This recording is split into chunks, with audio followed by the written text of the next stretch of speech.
I've always loved the snowy plains of my home area. It's so different here. There's a sense of vastness to it. Each year my brother Marcus and I take the long trip back. It's become a sort of tradition for us. We go on a long hike to the cabin and spend the weekend there. We reminisce about childhood and play our old board games. When Marcus asked if he could bring his girlfriend Melanie along, it took me a while before I obliged. Melanie had been enthusiastic at the outset. After an hour on the long hiking trek, that had changed. Couldn't we have just driven there? And miss all that? I said, spreading my arms in a wide arc. It's just snow, Steve. I don't get what the big deal is. Come on, babe, Marcus interjected, putting his arm around her. Isn't the view nice? I guess so. I'm just tired of walking. When I heard this, I couldn't help but laugh. I'd warned her it was a long trip to the cabin, but of course she hadn't listened. We can take a break once we reach the resting area, okay? I tried to comfort her. And how long is that? About another half hour. As she sighed behind me, I heard Marcus laugh. While the two of them were teasing each other, I went ahead a bit and let my eyes wander over the wide plains around us. It was so beautiful and quiet. How often had we played out here as kids, I wondered for a moment. Hey, what's that over there? I heard Melanie ask from behind. I turned back to find her and Marcus looking over at the forest at least half a kilometer away from us. What do you mean? I asked. There's someone over there.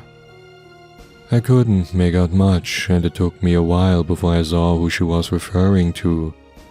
There was a person at the edge of the forest. Must be another hiker or one of the forest workers. Look, he's waving at us, she exclaimed before she raised her arm to return the greeting. Hello over there. I doubt he can hear you, Marcus said. It doesn't matter, I'm just being nice. For a while the figure continued to wave and Melanie waved back a few more times. After a while whoever it was seemed satisfied and vanished between the trees again. We continued on and about 10 minutes later Marcus walked up to me. Guys, I think he's following us. Who is? Marcus asked, turning around. That guy from before. I just saw him over there. With that, she pointed to a stretch of forest to our left. You sure it's the same guy? It could be just another. Yes, it looked exactly the same and he was waving towards me again. Well, that's what you get for waving at strangers. That's not funny, Marcus. Seriously, what if it's, I don't know, some psycho or something? Both Marcus and I started laughing. It's probably another hiker, Marcus said, trying to calm her down. Yeah, or it's someone from the village who thinks it's funny to fuck with people, I continued. God knows Martin would do this exact thing, right? He so would, Marcus agreed. What? Who's Martin? Melanie asked, staring at us. Just a friend from our childhood, one of the weirdest guys we ever knew. As we continued on, Marcus and I told Melanie a bit more about our adventures with our friend Martin. Soon enough, we'd all forgotten the mysterious person who'd been waving towards us, and were laughing and joking around again. I just started another tale when we reached a small resting area. It wasn't much, nothing more than a bench under a wooden overhang. By now, we could already see the small foresty hill on which the cabin was located. My legs are killing me, Melanie complained as she slumped down on the bench next to me. Well, we are still only halfway there, I choked. She gave me a "you can't be for real" face. When I saw it, I burst out laughing. It's only about 20 more minutes, we're almost there. Fuck you, Steve, she yelled at me and hit my shoulder before she started laughing as well. I believed you, idiot, she yelled. Suddenly, she jumped off from the bench. Oh my god, guys, look, deer! With that, she rushed back to the past, took out her phone and started taking pictures. So much about your legs, Marcus whispered. She's a nice girl, I finally said, smiling at him. Yeah, I'm glad I met her. I asked him how the two of them met. Marcus had barely started the story when Melanie came running back towards us. He's back again! This time, we didn't need to ask who she meant. He was over there ahead of us, near this old ruin over this. Marcus was by her side in an instant. Are you serious? Over there? I stepped towards them and looked ahead. At the foot of the small hill there were the remains of an old building. That's where she'd seen him? Come on, it's probably nothing. Maybe he saw us resting here and gave us a last greeting. Maybe he thinks we're from the village too. I don't care, it's creepy, that's what it is. If he comes near you, I'll beat the shit out of him, Marcus promised in a serious voice. Come on, let's get going. No reason to wait here and argue about it. Whoever it is might be long gone anyway. Melanie said nothing. Only once we'd gotten closer to the old ruin, I heard her again. Her voice was quiet, almost a whisper. It can't be. There's no way. When I turned towards her, I saw she'd stopped in her tracks. Her face was a mask of disbelief. Babe, what is it? How can he be this tall? She almost screamed, pointing at the walls that remained of the ruin. He was way taller than these. I thought the walls were only a meter tall, but... She broke off. I looked at the old ruin. The two walls that were still standing were almost 3 meters tall. You probably saw it wrong, we were so far away, so... I know what I saw, Marcus. He was standing right there. I couldn't help but wonder what she'd seen. It had to be an optical illusion or something. What else could it be? Still, I felt unsettled about the whole thing myself. Let's go to the cabin. If there's someone following us, we'll be safe there. For a moment, Melanie wanted to say something, but then she nodded. It wasn't much longer before we arrived. I saw that Melanie's eyes were still dotting around, scanning the trees, searching for some giant figure.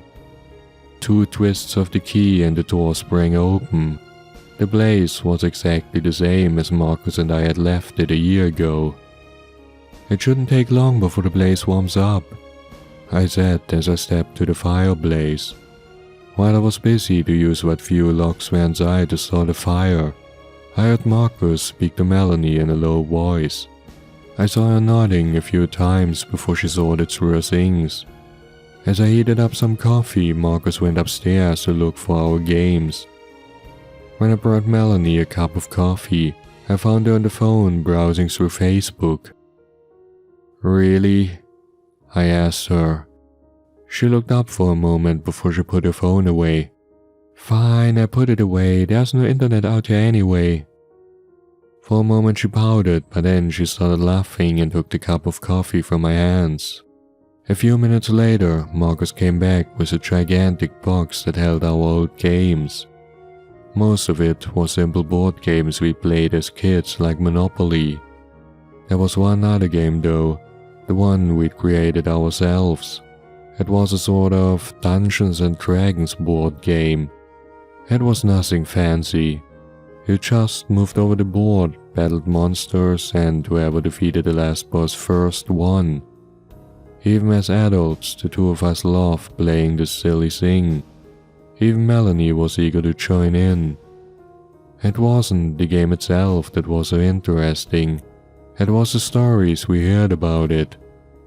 After the first round was over, I went outside to get a bit more firewood. There had only been a few logs left next to the fireplace, so if we wanted to keep the fire going, I'd had to get a few more. I put on my thick winter clothes and boots and went outside. It had gotten dark by now.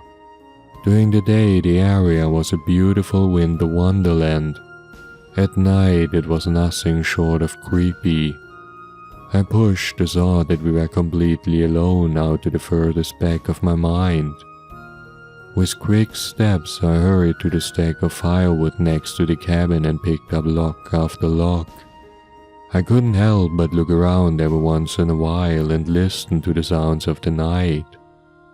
There was a slight breeze that gently shook the trees back and forth. Just as I picked up the last of about a dozen logs, I heard a crunching sound nearby.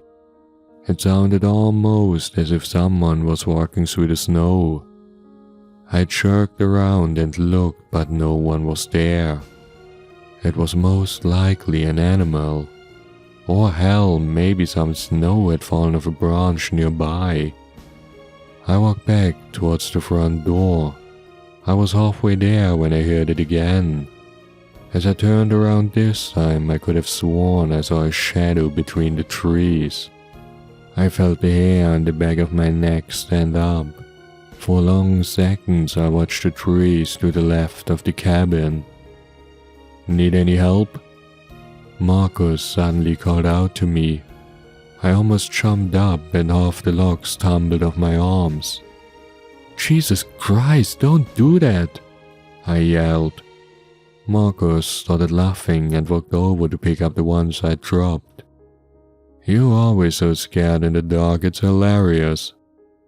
I was about to tell him what I thought I'd seen when I noticed Melanie at the door behind him. I shook my head and decided not to mention it. It must have been my imagination, or light from the house was playing a trick on me. "I warmed up some mulled wine," Melanie said as she stacked the logs next to the fireplace. "Great, thank you," I said as I took off my boots and rubbed my hands against each other. The mulled wine was almost too hot to drink, yet I took a big sip. It warmed me up in an instant. I'd always loved the stuff. For a while we sat together, talking and joking, before Melanie said she was getting sleepy. "Guess it was all that walking today." "Come on, I'll show you to our room." With that, Marcus led her upstairs. While the two of them went up, I walked back to the small stove. I heated a bit more of the mulled wine and refilled my cup. Suddenly, I heard a noise again. It was muffled, but it sounded almost as if something was scratching against the side of the cabin. Must be the branches of the trees, I thought.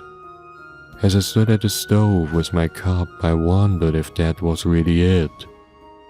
Wasn't there only a slight breeze? This was a bit too loud, wasn't it? I felt the same sense of dread wash over me once more. What if there was someone out there? "I hope you heated up some for me as well," Marcus called out to me from the stairs. "Not going to join you in bed?" I asked, grinning at him. "Nah, maybe later," he answered. "There's something I want to talk to you about, something important." I gave him a questioning look. "It's about the cabin. Dad wants to sell it since no one's using it anymore except for us." "Wait, what? This place is our cabin. We've spent so many winters here and he wants to sell it just like this?" "Well, we're only here once a year, so I get where he's coming from." "That's not the point," I almost yelled at him. "What about all our memories?" "Hey, calm down," Marcus said, raising his hands. "But Dad's gotta..." He trailed off and I saw him look around. I'd heard it too. The sound was back again. This time it was louder. It was almost as if something or someone was scratching along the wood outside. What the hell is that? That was once more. "I'm going to have a look," I said. Marcus was right by my side, putting on his shoes as well. "You're not going out there alone." I nodded and picked up the old fire poker. Then we tiptoed to the front door. A quick look out the window showed us nothing but the dark of the night and trees slowly shaking in the wind. "Shit," I cursed. A moment later, we stepped outside. Had that guy been stalking us and sneaking up on us in the middle of the night? Fucking hell. This was seriously creepy. I raised the fire poker, ready to beat down on any deranged asshole trying to jump me. I'd barely taken a few steps when I saw something move near the corner of the cabin. It was gone as quickly as I'd seen it, but I knew someone was there. "Shit, that's right below a window," Marcus whispered. "Get her, if it's that guy again." For a moment he hesitated, then he nodded and went back inside. "Who's there?" I called out. "What the hell are you doing here?" No answer. That was once more the crunching of snow, the scratching on the wood. My hands were shaking as I clutched onto the fire poker.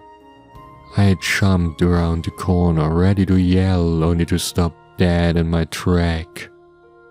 There was something there. It was no man. Neither was it an animal.